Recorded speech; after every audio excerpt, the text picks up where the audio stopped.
لا أقسم بيوم القيامة ولا أقسم بالنفس اللوامة أيحسب الإنسان أن لن نجمع عظامه بلى قادرين على أن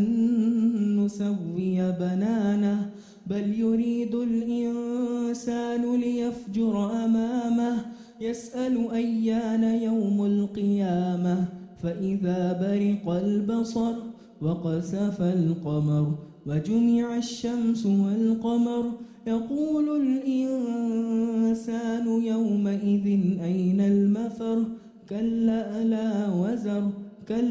لا وزر إلى ربك يومئذ المستقر ينبأ الإنسان يومئذ بما قدم وأخر بل الإنسان على نفسه بصيرة ولو ألقى معاذيره لا تحرك به لسانك لتعجل به إن علينا جمعه وقرآنه فإذا قرأناه فاتبع قرآنه ثم إن علينا بيانه كلا بل تحبون العاجلة وتذرون الآخرة وجوه يومئذ ناظرة إلى ربها ناظرة ووجوه يومئذ باسرة تظن أن يفعل بها فاقرة كلا إذا بلغت التراقي وقيل من راق كلا إذا بلغت التراقي وقيل من راق وظن أنه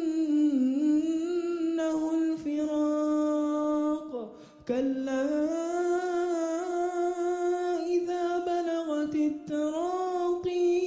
وقيل من راق وظن أنه الفراق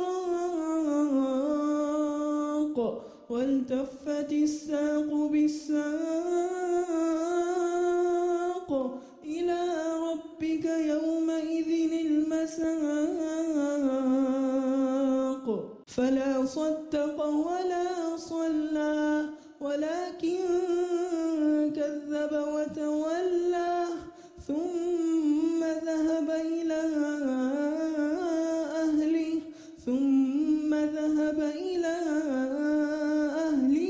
يتمطى أولى لك فأولى ثم أولى لك فأولى أيحسب الإنسان أن يترك سدى ألم يكن نطفة من مني يمنى ثم كان علقة فخلق فسوى فجعل منه الزوجين الذكر والأنثى أليس ذلك بقادر على